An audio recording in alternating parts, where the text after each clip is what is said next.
Paano nga ba kung pagtatagpuin ng tadhana ang dalawang taong may bitbit na mga bagahe sa buhay? Ang dalawang taong parehong may problemang kinakaharap.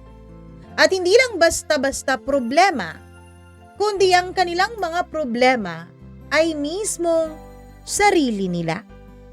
Meron kayang magandang future na naghihintay o isa lang itong disastrous love story? Nako, pakinggan natin ang isang kwento na pinadala sa atin ni Mary, and medyo magno-nosebleed tayo ng konti sa kwentong ito dahil ano to si Mary, parang may carry sa buhay. So hindi natin maano tong mga English spokening dollars dito. Pero napakaganda ng kanyang kwento, kaya abang-abang kayo dyan. Sit back, relax, and here's your favorite program. Charot, nag-English na. Ang Dear Mamma Mia.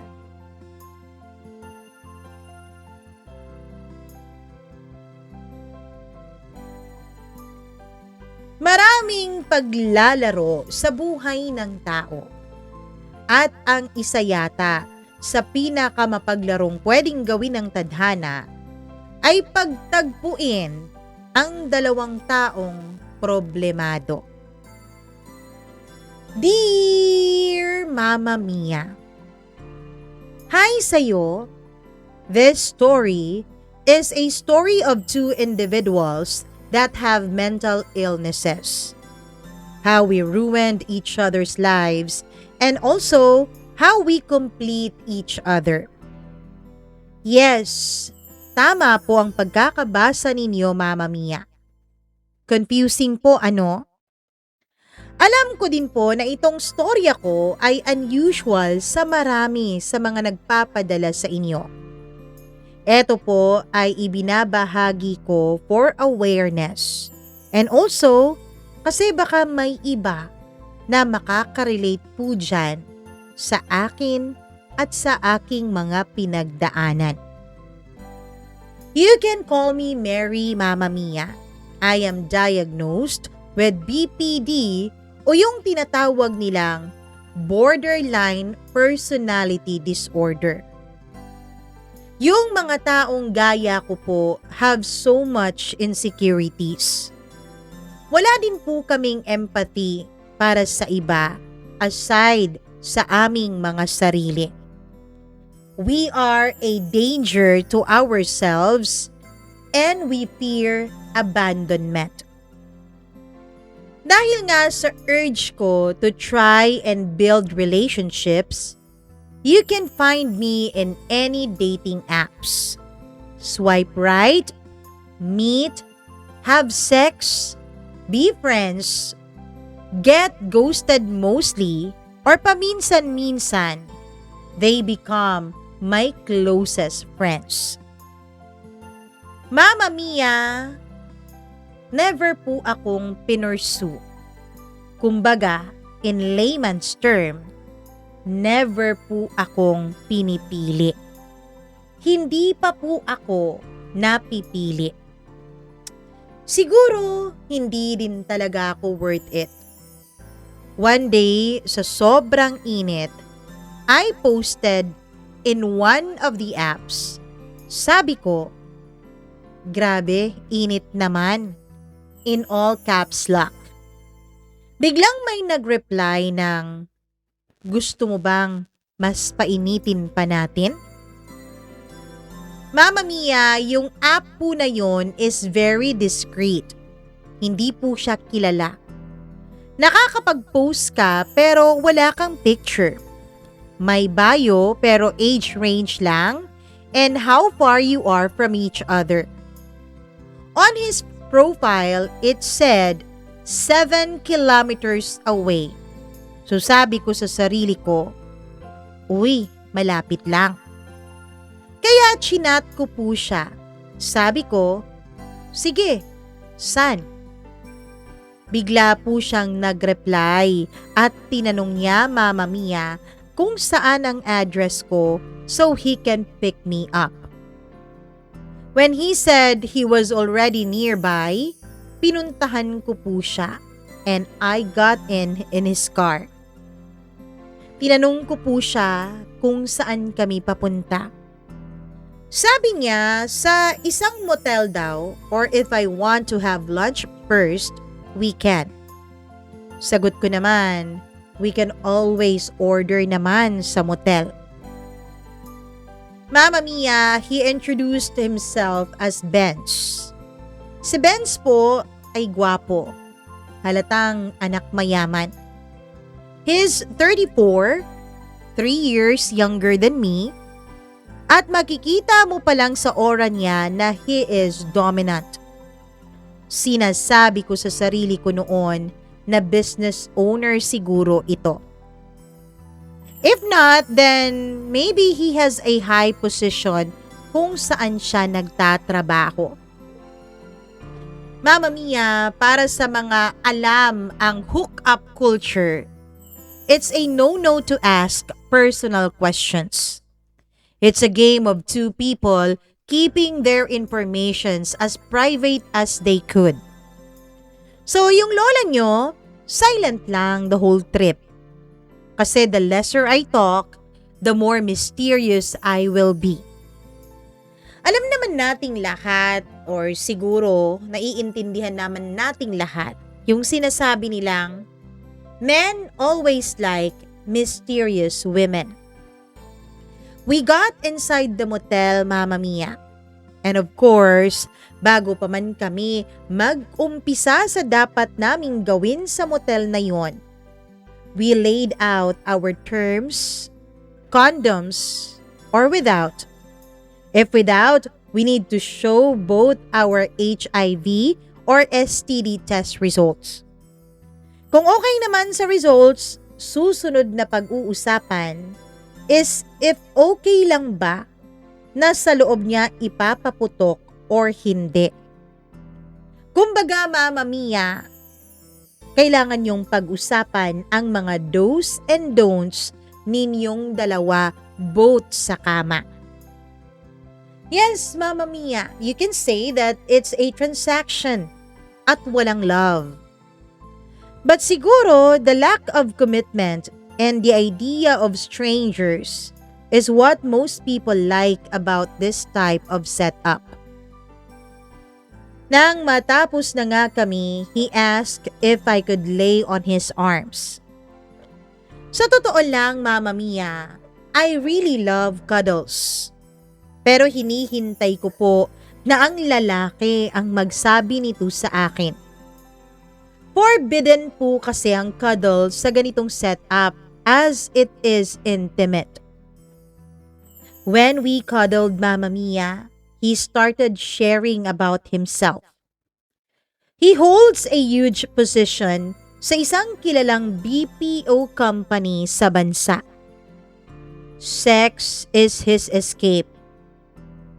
And Mama Mia, isa po siyang addict pagdating sa kama. Sex addict, kung gusto nyong gawa ng term. He said he just recently found out about his illness. May depression din po siya. All I did was listen, Mama Mia. Hindi ko po masabi sa kanya na may BPD po ako. And after 5 rounds of doing the thing, nag-decide na po kami na kumain at mag-coffee. Nung kumakain na po kami, Mama Mia, ay ako naman yung gusto niyang makilala pa. I shared that I also work in a BPO company and that I was a manager. Mama Mia, Benz is cultured, smart, and cultured in so many ways. From books, music, anime, cars, food, ang dami-dami niyang alam. Sa totoo lang, in a short period of time, alam ko na gusto ko na siya, Mama Mia. He asked if we could be permanent and exclusive pubos, o yung tinatawag nilang F-body. Of course, umuo agad ako. Ba't pa ba ako magpapakipot? Sa pangit kong to at sa talino at gwapo niya, hindi na ako mag-e-enarte ano? So fast forward tayo, Mama Mia. Naging exclusive phobos nga kaming dalawa ni Benz. And naging close din talaga kaming dalawa eventually. We usually meet on weekends. We were more than friends, but less than lovers. I don't know kung naiintindihan nyo kung anong ibig kong sabihin. I won't lie, I was starting to fall for Benz. Pero hindi ko po yun pinapahalata sa kanya. Mahirap na, baka iwasan niya ako. When we're together, sometimes he would get calls from clients or mga HR calls. Ang galing ng decision-making skills niya, Mama Mia. Ang amazing niyang magsalita. May mga times na paminsan-minsan, kinakailangan niya ang tulong ko sa Excel. Magaling po kasi ako sa tables and formulas. He would always express how we complete each other. That we were yin and yang. Hulog na hulog na po ako, Mama Mia. Pero aaminin ko, may mga gabi din na umiiyak ako. Kasi nga, I feel small. At sa isip ko, Mama Mia, ganito lang talaga ang kaya ko. And that I will never be in a relationship. Or hindi ko lang talaga siguro deserve iyon. I self-sabotage a lot. Sinasabotahe ko ang sarili ko. Kahit anong galing ko, kahit anong talino o personality ko, never talaga si Benz nag-express ng kahit na anong special na pagtingin para sa akin. Siguro hanggang kama lang talaga ako, Mama Mia. Isang babae na pinapalabasan lang ng init ng katawan. Isang babae na tinatawag nilang parausan lamang. Fast forward po tayo, Mama Mia. Dumating ang Christmas Day. I greeted him happy holidays. Tinanong niya po ako if I was okay. I live alone kasi, Mama Mia. Wala din po akong home na uuwian kasi nga I was abandoned as a child. Siguro isa po yun sa mga problema ko. Childhood trauma, abandonment issue. Sampunan po ako lumaki, Mama Mia. And ever since, I have to strive to provide for myself. To give myself a better life. Sabi ko nga, sanay na ako, Benz. It's just another day. Christmas is an ordinary day for me. Siguro po ay naawa siya sa akin, Mama Mia. And he picked me up. Then pumunta po kami sa kanila. He introduced me to his friends and sa mama niya. Only child po si Benz. Maganda po ang bahay nila. At may kaya nga po talaga sila. At ang bait ng mama niya. Dahil nga may BPD po ako, Mama Mia, ay hindi po ako umiinom ng alak. Because I was under medication. Bawal uminom ng alak ang mga taong may iniinom na gamot. Sayang lang po ang therapy sessions ko kung sasayangin ko lang din yung mga meds ko dahil sa pag-inom ng alak.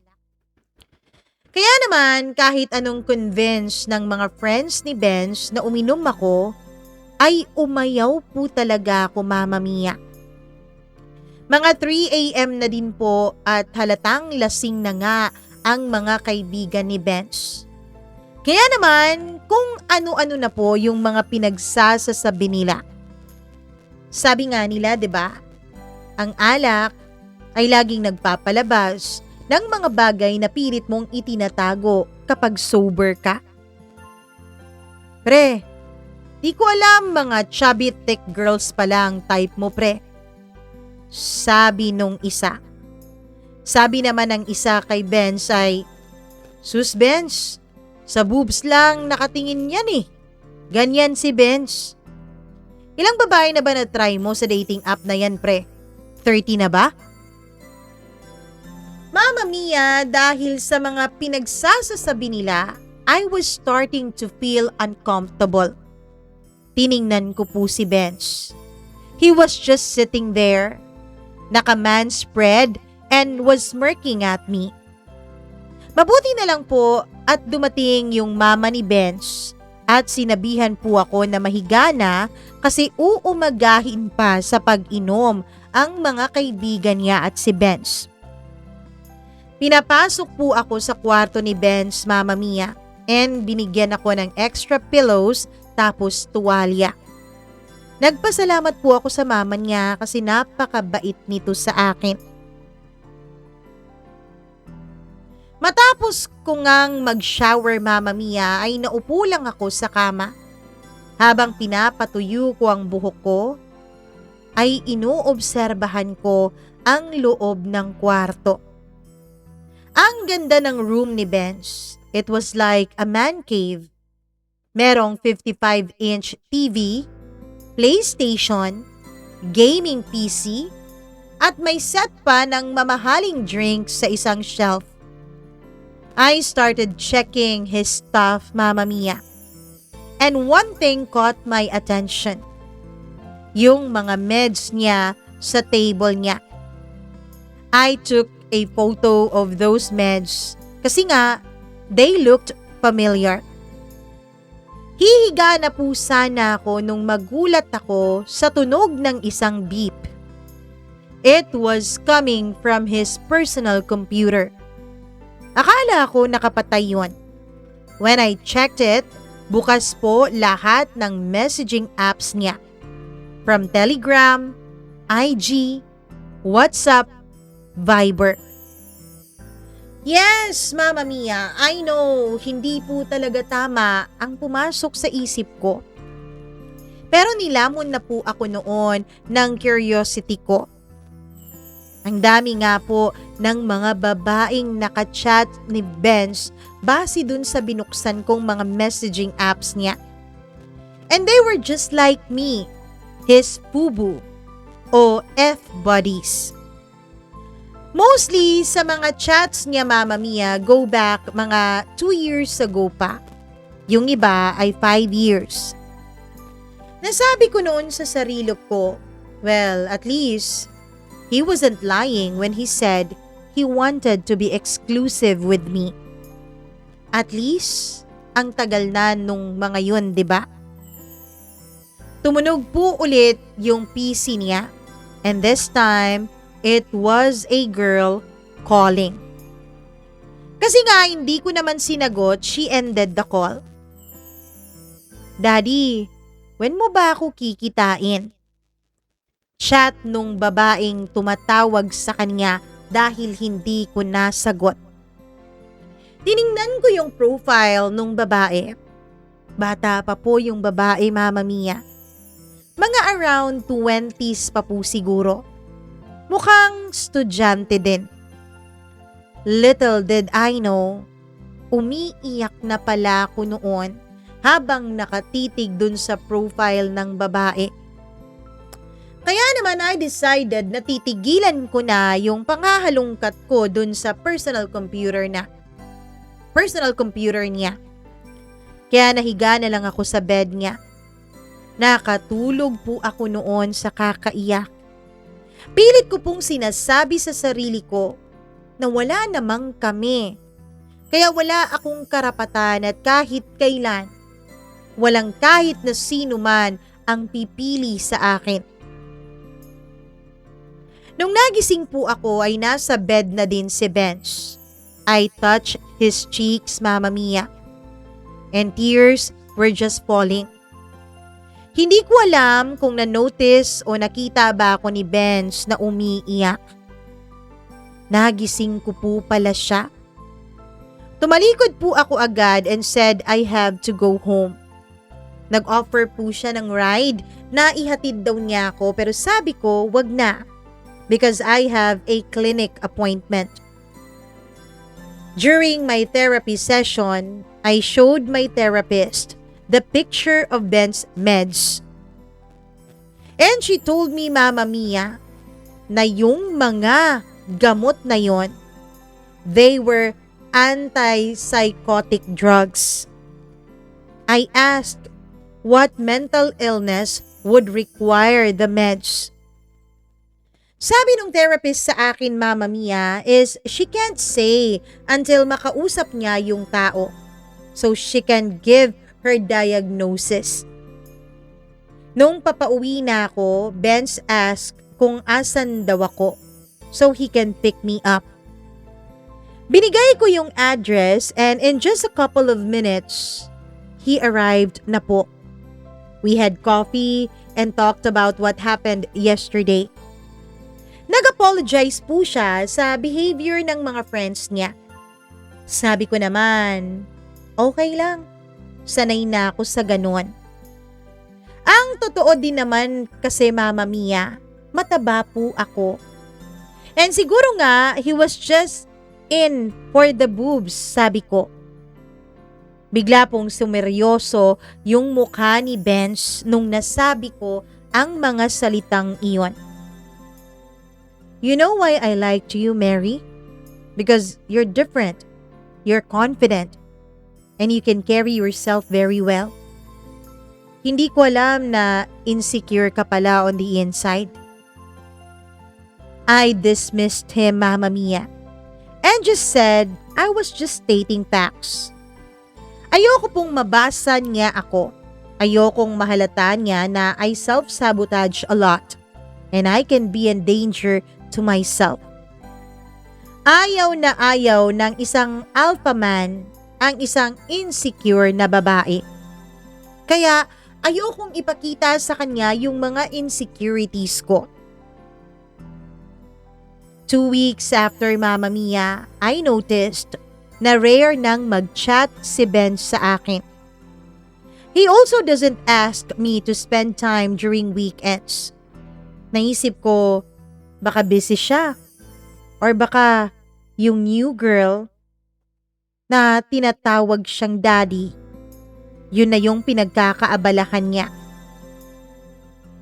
Hanggang umabot sa point na in 2 weeks, yun na ang lumilipas na panahon kung mag-reply si Ben sa akin. Naisip ko din na wag nang mag-chat para hindi naman ako magmukhang desperada sa paningin niya. Masakit po, Mama Mia, because I was falling for him. Pero kinakaya ko. Alam ko kasi na ayaw ng mga alpha men ng mga desperadang babae. Kaya hindi ko pwedeng ipalata sa kanya na nasasaktan ako. One day, Mama Mia, I was in a coffee shop reading a random book. Biglang sabi ng barista, "Coffee for Sir Benz?" I immediately checked kung siya nga ba ang tinutukoy na Benz na yon. I was about to say hi nung nakita ko siya. But then I saw him with the same girl na nag-chat sa kanya noong gabi ng Pasko na nasa bahay nila ako. Hindi ko po mawari kung ano ang dapat kong maramdaman noon, Mama Mia. I immediately took my meds even when I already took one before going to the cafe. Gusto kong maging numb agad ako. Gusto kong wala akong maramdaman kasi I was in pain. Hindi ako makaiyak dahil sa relaxant na iniinom ko. Ang sakit. Kasi akala ko ba we were both adults and we have promised to not hide anything from each other. No matter how ugly it is or how beautiful, how awful it is, we could always and we would always be honest to each other. No BS, ika nga, Mama Mia. Pero why did he break our agreement? Why did he break me? Mas masakit po talaga, Mama Mia, kapag nakita mong sinisira ang pangako ng isang tao sa harapan mo. I went home feeling worse than I was. Mas masakit. Mas worse ang nararamdaman ko nung nasa bahay na ako kaysa nung nasa cafe pa ako. Gusto kong magwala. I needed to do something. Mama Mia, trigger warning po. Para sa mga nanonood at nakikinig ngayon. Kung hindi po kayo sanay, you may escape or skip this part of the story. Nandito pa kayo? Meaning, handa kayong makinig sa sasabihin ko. Kinuha ko po yung kutsilyo, Mama Mia. And I started stabbing myself. Shallow, yes, mababaw. But they bled. Dumugo pa rin. Finally, may naramdaman na akong pain. I felt it. Pero yung physical pain, hindi makukumpara sa pain na nararamdaman ko from the inside. I started screaming, crying and continued stabbing my thighs. Pangit ka kasi. Ang taba-taba mo. Wala kang kwentang babae. Pariwara ka. You're a whore. Pabalik-balik kong sigaw noon sa sarili ko. Hanggang sa hindi ko na namalayan na nawalan na pala ako ng malay, Mama Mia. Umaga na nung nagising ako. And I was already in the hospital. Narinig po pala ng mga kapitbahay ko sa kondo yung mga pagsigaw ko. Nataranta po sila. They panicked and they broke the door. Nakita na lang daw nila kung walang malay at duguan sa may kusina ng kondo ko. Sinugod po nila ako agad sa ospital. Mary, what happened? Why have you relapsed? You never hurt yourself this much. Sabi ng therapist ko when she had to check on me. Once your wounds have healed, we'll go back to therapy and sa facility ka muna magsistay. Wala po akong nasagot sa sinabi niya, Mama Mia. I checked my phone. There were no messages. Wala man lang may alam na ginawa ko yun sa sarili ko. I felt invisible.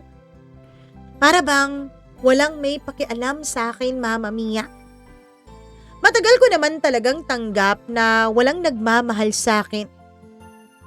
Pero during that time, the silence of no one checking on me, it was deafening. Kabingi ang katahimikan na yun, Mama Mia. Wala akong nagawa nung sinabi ng therapist ko that I have to stay inside a facility. Yes, I stayed inside the facility for over 2 months, Mama Mia. Ni hi or hello from Benz? Wala talaga akong natanggap.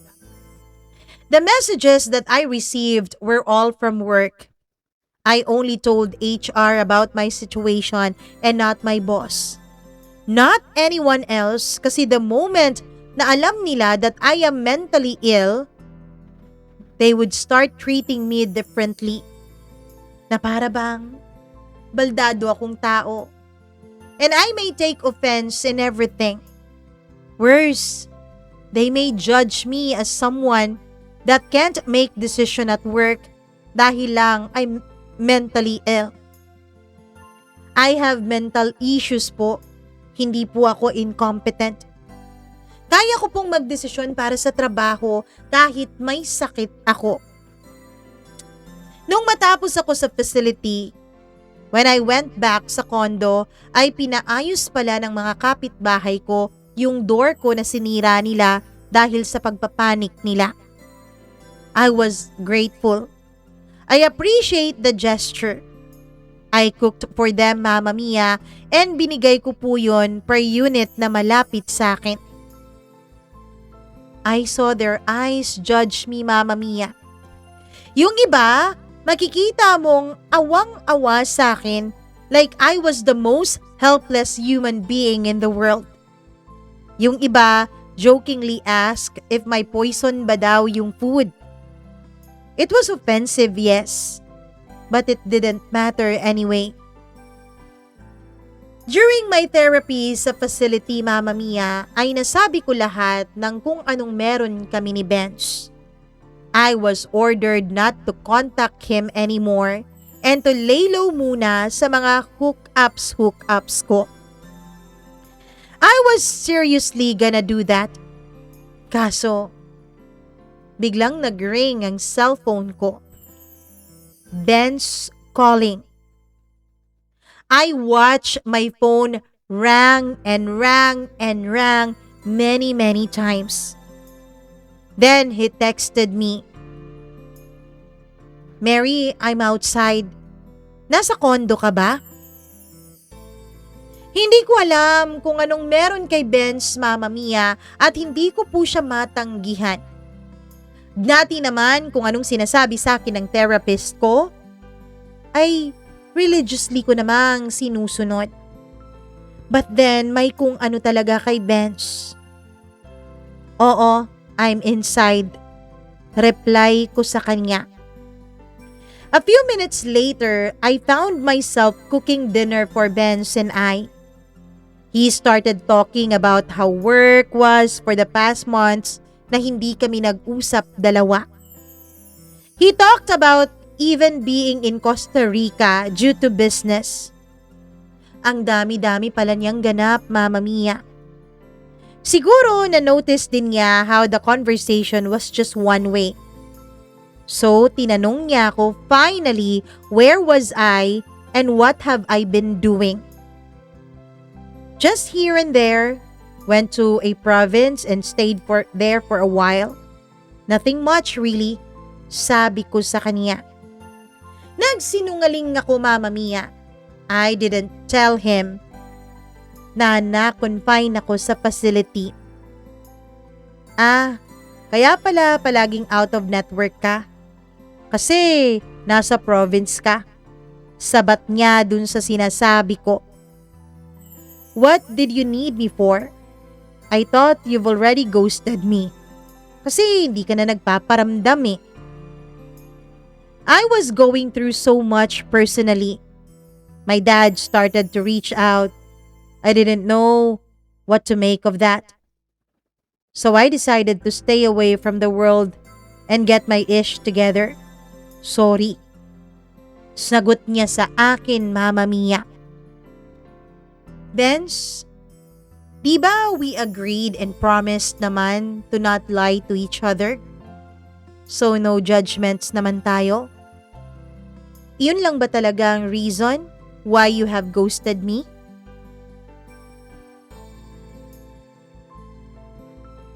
I reply and update when I cannot and when I want, Mary. Plus, what is there to hide? When things hit the wall, I prefer to be alone and figure things out on my own. So yes, no other reason why I missed out. Halatang annoyed na sa akin si Ben sa mga sagutan niya that time, Mama Mia. So I just said, okay. We ate dinner. He complimented me kasi ang sarap ko daw talagang magluto. He was so good with words that I have forgotten na I have hurt myself for this man. Nag-volunteer po siyang maghugas ng pinggan kasi nga ako daw naman yung nagluto. Nang matapos po kaming magligpit at maghugas, he wanted us to watch something or if may bago daw po akong libro, we should read it together. Nasa sofa po kami that time, Mama Mia. I was the one reading the book while I was leaning on him. Napakabango pa din niya, Mama Mia. He was smelling my hair. I was running my fingers through his fingertips. Gusto kong sabihin sa kanya ang nararamdaman ko. Gusto kong aminin sa kanya na mahal ko siya. Gusto kong sumigaw na bakit hindi niya maramdaman or if ramdam niya man, ba't hindi ako? Bakit hindi ako ang pwede niyang mahalin? Mary, let's have sex. Sabi niya. I don't know what you've been up for the past 2 months. If you have slept with others, then condoms lang siguro muna tayo. Sabi ko. He said he didn't sleep with anyone else. So finally, Mama Mia, naibulalas at nasabi ko rin sa kanya yung nakita ko sa cafe. Yung girl na student na kasama mo sa cafe one time, isn't she a puvu? He denied, Mama Mia. So I kept my silence. Hindi ko na sinabi na nakita ko yung chat history nilang dalawa. We had sex, Mama Mia, and after we finished, I walked him out of the door. He looked back and leaned to me. He kissed me on my lips and my forehead. Ang misleading talaga ng lalaking ito. Hindi ko siya gets. Ba't may pahalik-halik pa siya sa forehead and lips? Wala namang kami. Kung wala namang espesyal na namamagitan sa amin, dapat wala nang ganun, di ba, Mama Mia? Dapat purely pagpapalabas lang ng init ng katawan. June 22, nung nag-coffee shop ulit ako and nakita ko ulit siya. Hindi po ako nagpakita sa kanya but I sent him a message. He checked his phone and parang sa notification lang niya binasa yung message ko. At that moment, Mama Mia, bigla po akong nagka-idea. I created another account sa app kung saan kami nagkakilalang dalawa. I posted, Hi, I'm 33 female and I'm just here for a visit. Visit me at my hotel. DM. Ang daming nag-message, Mama Mia. Pero message ni Benz ang hinintay ko. Suddenly, my phone rang. Benz calling. Asan ka? Nasa may coffee shop ako. Let's have dinner and go out to your place after. Cool? I agreed and told him that I'll cook dinner. Instead of us eating outside, ako na lang ang magluluto. Nag-agree naman din siya, Mama Mia, at ang sabi niya, he'll be in my place by 7 p.m. at most. Ding! Tunog ng cellphone ko. Binasa ko yung message ko and ang nakalagay, Hi, I'm Benz. I'm in the area and available. What hotel are you in? Or has someone already beat me to it? Reply niya dun sa post ko ng pangalawa kong ginawang account doon sa app kung saan kami nagkakilala. I felt a sudden sense of betrayal. Kasi nasabi pa lang nga niya na he was going to my place at magdi-dinner kaming dalawa. Tapos eto siya. Biglang nagme-message sa isang taong hindi naman niya kilala. Napupunta siya sa hotel na sinet up ko lamang. Nag-reply ako sa chat niya, Mama Mia. Sabi ko, sure, you can come at 7. I'm in ... hotel. My room number is ... Sinabi ko yun. Ilang saglit pa, my phone rang. Again. And Benz calling. Mary, I have an urgent meeting at 7 p.m. pala. Can we change schedules na lang? Pwede ako sa weekend. Di na po ako nakapagsalita, Mama Mia. I only said, okay.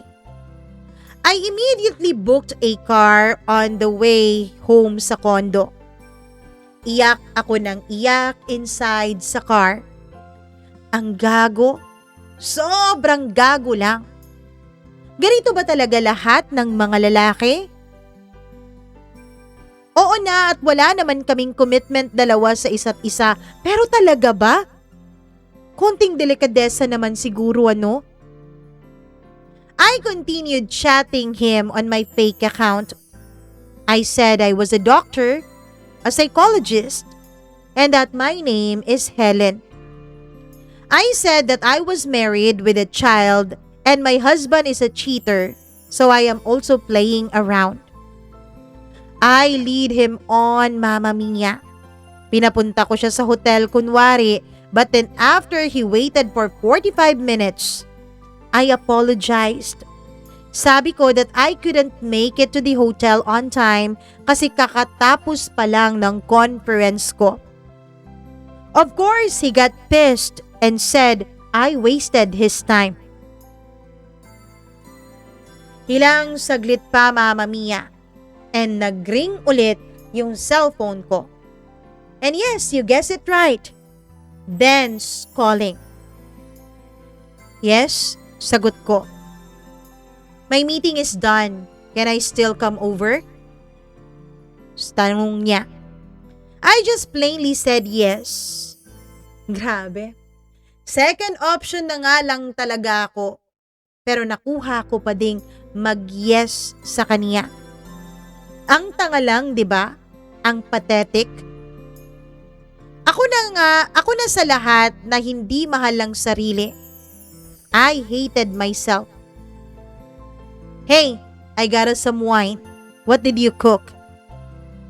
Tanong niya. I only ordered kasi you canceled and I didn't expect that you'd come through. That's okay. Sabi ni Benz na biglang yakap at lambing sa akin. He started kissing my neck. Sa totoo lang, Mama Mia, wala po akong nafe-feel nung time na to. I was just so empty inside. Ang replaceable ko palang tao. Ang tanga-tanga ko. You okay? Umiiyak ka ba or you just woke up? Tanong niya. I just woke up. Come on, let's eat na. At gaya ng iba pang gabi na magkasama kami, we had sex, Mama Mia. He had fun.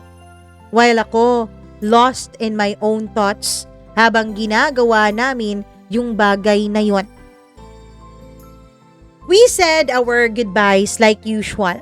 Tapos bigla ko pong naisip na i-chat siya sa fake account na ginawa ko.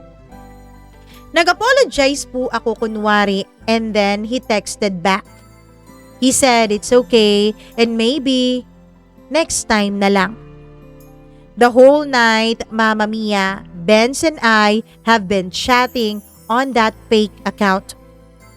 He told me things about his family and his job. May mga details din na nasabi niya sa fake account ko that he never mentioned to me. Benz has antisocial personality disorder. And he's been like that since he was in high school. He also is a troublemaker. May anger issues po si Benz. May mga impulse po siya na hindi niya makontrol. Thus the meds na nakita ko dun sa loob ng kwarto niya. Lumipas ang mga araw. Benz had been more comfortable chatting Helen, my fake account. He would chat me pero ang cold na ng treatment niya sa akin bilang Mary. One-liner lang ang mga answers niya. Months went by, I have not seen Benz, pero constant pa din yung communication nila ni Helen, my alter ego. He is gentle with Helen. He is sweet with her. One day, he just said he liked her. Tinanong ko po siya, Mama Mia, what made him like Helen? Na hindi pa din naman niya ito nakikita. He said, it's the vibe and the connection that they have. That he is amazed on how intelligent Helen is and that he loves her mind. Mama Mia, ako po si Helen. Alam naman natin yun, di ba? Yung sinasabi niyang smart na babae na connected siya ay ako po yun. Pero bakit hindi niya yun makita sa akin? Pero kay Helen, nakikita niya yun. Nakikita niyang matalino si Helen na connected silang dalawa. One time, Benz finally decided to ask for Helen's picture. At dahil nga wala din naman po akong mga kaibigan or anyone else that I know, I sent him my therapist picture. Alam kong mali. Oo, hindi ko dapat ginawa iyon, Mama Mia. Pero nung ma-send ko sa kanya yung picture ni Helen, ay gandang-ganda po talaga siya sa therapist ko. He loves her curly hair. He loves how petite she is. He loves everything about her. He kept asking kailan sila magmi-meet dalawa. He keeps telling her how excited he is to kiss her and run his hands through her curly hair. Mama Mia, kulot din po ako. My curls are beautiful since I take good care of them. Sa ilang beses naming magkasama ni Ben sa kama, kahit na nagka-cuddle pa kaming dalawa, he never ever attempted to touch my hair. Inggit na inggit po ako kay Helen, Mama Mia. I have developed a certain bitterness towards my therapist. Kahit anong convince ko sa sarili ko, ay hindi ko po talaga maiwasang maramdaman yon. May sayad nga ho talaga ako, Mama Mia. Every time I see women who are petite, yung mga babaeng type niya, I immediately feel a sense of insecurity. Kontento naman po ako kung anong meron ako before Benz came to my life. Ewan ko ba, ba't biglang naglaho agad yung kakarampot na pagmamahal ko para sa sarili ko dahil sa kanya. I'm even crying while writing this, Mama Mia. One time, biglang nag-chat si Benz and he said he's sorry if he has been away. Sabi ko naman, okay lang. I expected it and I'm used to it. Sabi ko sa kanya, I was accustomed as to how he treated me, like any other man I've slept with. Biglang sumagot si Benz na only weak women do this.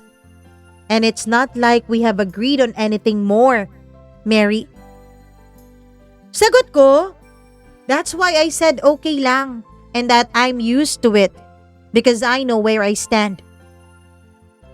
Pagkatapos kong sagutin siya ng ganon, Mama Mia, Benz only said, good. He asked if I wanted some coffee and hang out with him. Sabi ko wala akong time and that I was busy. I finally said no. I finally had a small win with Benz. Tapos biglang sabi niya, I can come to your place once you're done with work. And I said yes. Yung akala kong win kani-kanina lang ay hindi pa din pala. Nung dumating siya sa condo, he prepared the food and drinks he bought. Tinanong ko siya anong okasyon at biglang may pa-dinner siya sa akin. He said, Mama Mia, that he might be in love. Nabingi ako, Mama Mia. Alam mo yung may sudden ring sa tenga mo pag umiinom ka ng medicine? Kinalma ko ang sarili ko. Tinanong ko kung kanino. Well, she is a psychiatrist and I have not even met her yet. But, God, she's amazing. Nahulog po ang baso ko nung sinasabi niya yun sa akin, Mama Mia. Yung baso kong kanina hawak-hawak ko ay hindi ko mapigilang makawala sa kamay ko. I wanted to scream. Ako yun, tanga! But instead of screaming, I listened and watched the love of my life talking about somebody else. He looked so infatuated while talking about Helen that he might even marry her kasi she has everything he wishes for a woman. I just stood there, Mama Mia. I was breaking my voice. My voice cracked and I only said, "I'm happy for you, Benz. When you're done, kindly lock the door. Ako na lang ang magliligpit." I went to my room right away, locked myself and cried. Hindi ko na alintana kung naririnig man niya ako sa labas o hindi. Halos 1 oras din siguro akong naiyak noon, Mama Mia. Hindi ko alam if nasa labas pa ba si Benz noon hanggang sa nakatulog na po ako. In the morning, I woke up feeling very tired. I was weary, hungry, tapos I was feeling very lethargic that day. Paglabas ko ng kwarto ay nakita ko si Benz. Nagluluto ng breakfast. He was the least I wanted to see that day. "Oh, okay ka lang? I wanted to comfort you pero I thought it would have been better that you were left alone. Baka kasi that's what works for you." Baka? Di bale, it's not like anyone wants to know what my preferences are. Ako naman yung always na nag-a-adjust. Ako naman yung laging umiintindi, di ba? Hindi ko na pigilang bulalas noon sa kanya. "Mary, you are a good friend and I would hate to lose you just because you have developed feelings for me. This is not the setup that we agreed on." Sabi niya. "Oo na, kasalanan ko na so you can go and leave me be. So I can continue to feel pathetic about myself," sabi ko.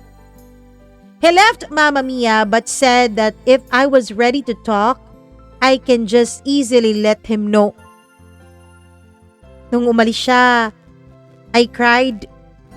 I hugged myself. I got a knife and started cutting myself again. I felt helpless. I prayed for hours to take the pain away. I prayed na sana maging si Helen na lang ako. I prayed to both the good and the bad.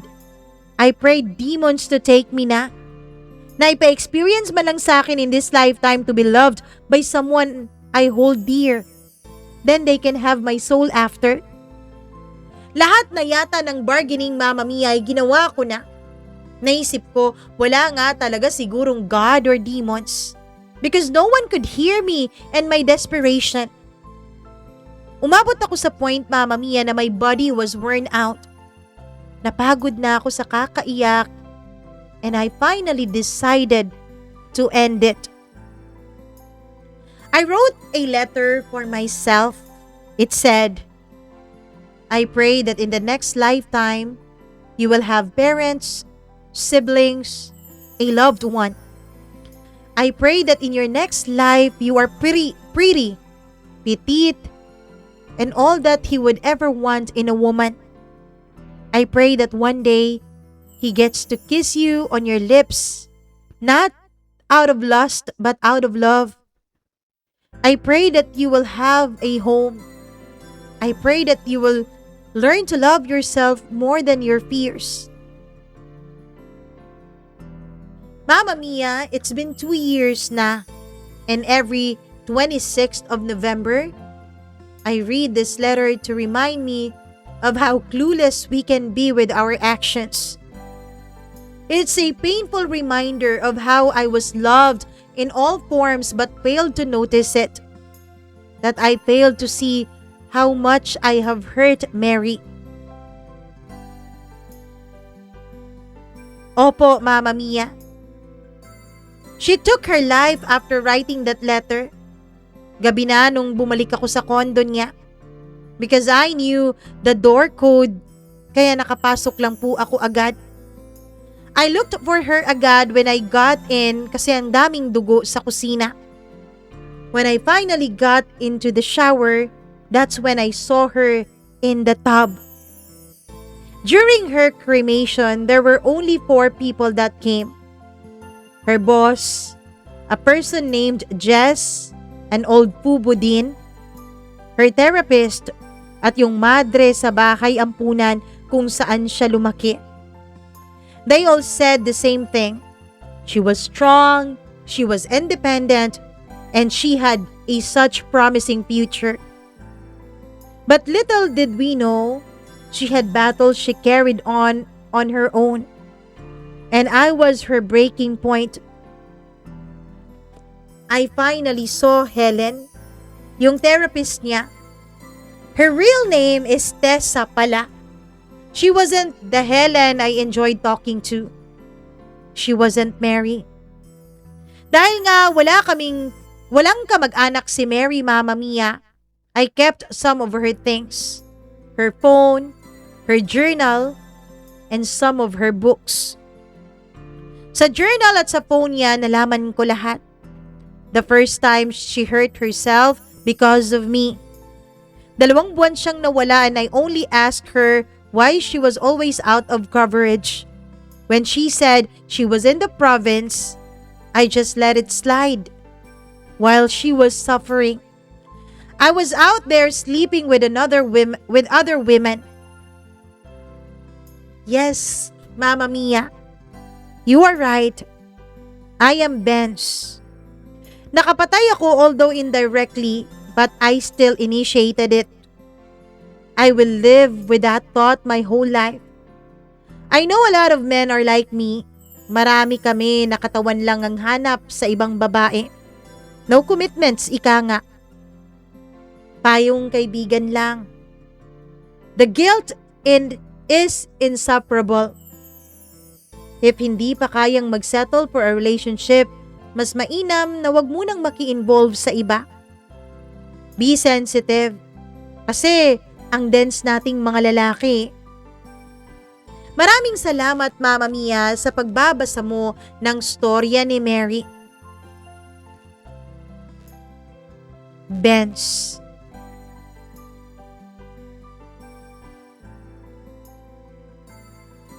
Uy, sa totoo lang, including me ha, na-shock sa ending ng kwentong ito. Hindi ko alam na si Benz to. Totoo, ayan yung niya, PDF niya, PDF file tong nakaano na kwento eh. Hindi ko alam na si Benz pala ito. Well, I am not in the position to talk about mental health issues. Wala ako sa posisyon because I am not a therapist and I am not a doctor. Wala akong karapatang magsabi kung ano ang tama, kung ano ang mali. And siguro, kaya ako din i-share ito this time kasi dun sa nangyari sa anak ni Kuya Kim at Yensa, diba? Si Eman, oo. Emmanuel, hindi ko alam kung anong totoo niyang pangalan. Hindi ko nga rin talaga siya kilala. Hindi ako nanonood ng mga videos niya or anything. Nakilala at nalaman ko lang ang tungkol sa kanya because of the news, diba? Dun sa nangyari. So, napakalawak talaga ng usaping mental health issue. Hindi siya basta-basta. Hindi siya yung nasasabi natin, ay, nag-i-NRT lang yan. Hindi ko naman napipili yung ganyan. Yung ako nga dati, ganito lang ang ginawa ko, naging okay naman ako. I get it. Hindi mo pwedeng sabihin yun kasi hindi mo alam kung anong nararamdaman at ano ang naiisip ng mga tao sa paligid-ligid mo. Marami ding nagsasabi na iba na na-o-offend sila dun sa mga religious people na nagsasabing, ipagdasal mo lang yan, hindi ka kasi naniniwala sa Diyos. May mga ganun, diba? Ako, I am very, very hesitant sa totoo lang to talk about that kasi hindi ako expert. But one thing I know, hindi ko alam kung ganito ba yung naramdaman nyo kasi hindi naman po ako clinically diagnosed at that time dahil hindi naman po ako nagpa-diagnose. I tried na magpa-diagnose pero hindi siya nangyari and hindi ko siya nagawa. Actually, this happened last year. Oo. Ngayon ko lang mai-share sa inyo pero I felt so empty. I felt na parang wala nang wala nang saysay ang buhay ko. I felt that I am a useless human being na para bang nabubuhay na lang ako pero wala namang talagang buhay sa loob ko. Parang ganun. Tapos, hindi ako nakakatulog. Maybe, sa gabi, nalulungkot ako tapos bigla akong iiyak, tapos bigla akong magdarasal. Bakit ko nararanasan yung ganito? Bakit ko nararamdaman yung ganito? Nakakatulog ako mga 1 a.m., 2 a.m., tapos nagigising ako every 3 a.m. Sa totoo lang, naiisip ko na nga doon, ako baka pinapasukan ako ng demonyo, 'di ba? Kasi sa mga exorcist na mga or exorcism na mga movie o mga palabas, 'di ba 3 a.m. yung mga ganun? So naiisip ko, baka may demonyo na. Ganun na ang iniisip ko. Tapos ilang araw may isip ko na naman baka may problema sa akin, magse-search ako ng mga doctors, mga ganun.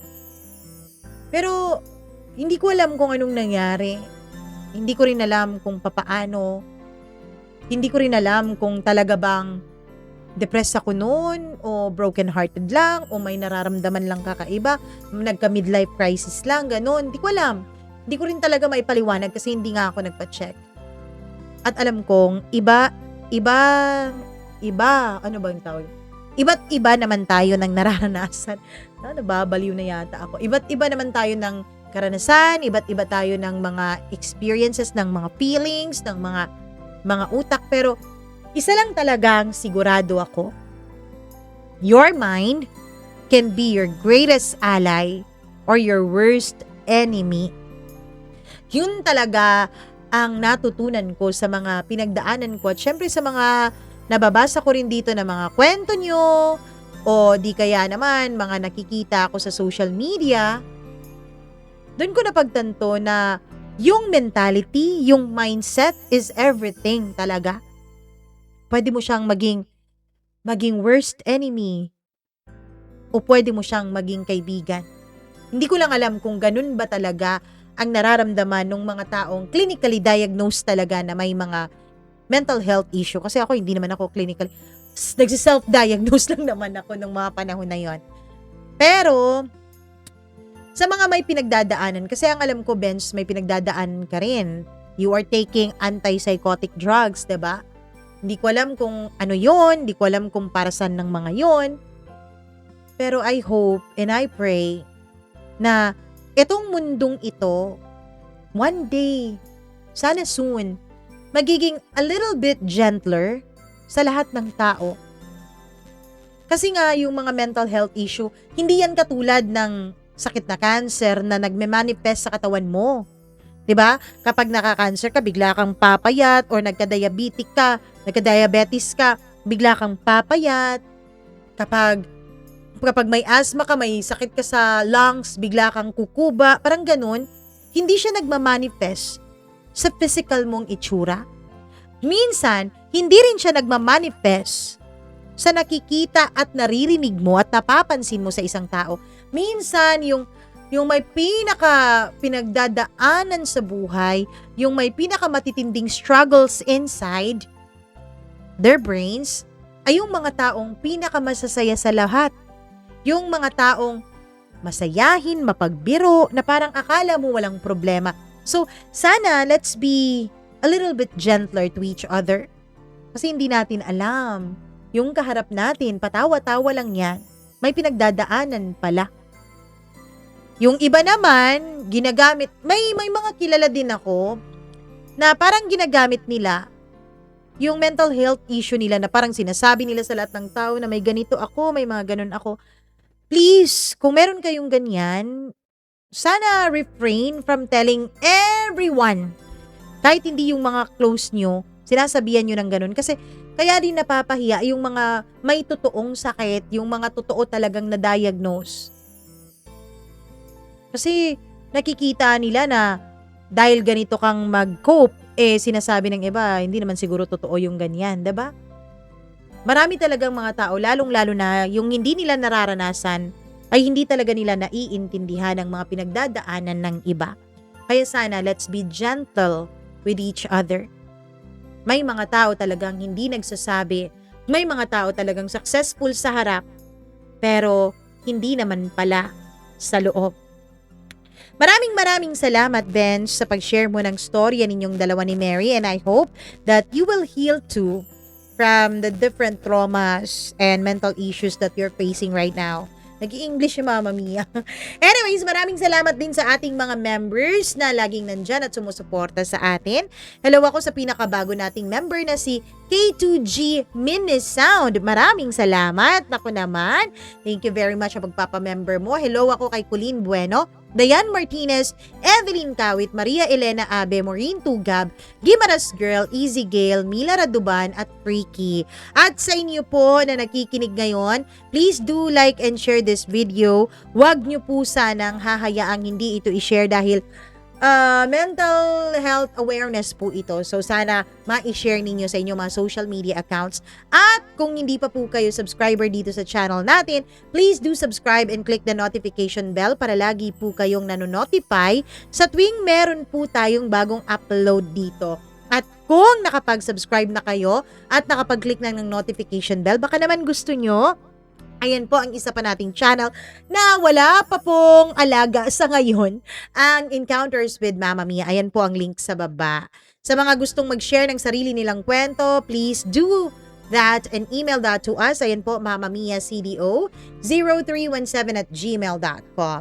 Hello nga pala ako sa ating mga suking subscriber na laging nanonood, nakikinig sa atin at hindi nagsiskip ng ads. Maraming salamat. Hay ako kay Gail Easy, ayun, grabe, ito siya, member na, hindi pa nagsiskip ng ads. I love you all so much. Hi kay Jennifer Lingasa, Cyrene May Esmiro, hello po. Ayun, maraming salamat. Hi din kay Verhil Sagrado. Thank you so much, Verhil.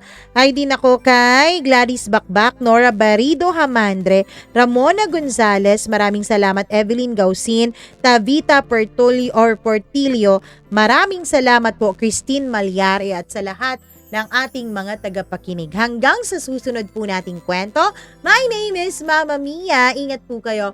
Mwah! I love you. Bye-bye. Kung wala na po itong video sa part na ito ay naubos na po ang laman ng ating SD card. Kung meron pa, edi okay pa siya. Bye-bye po. Ingat!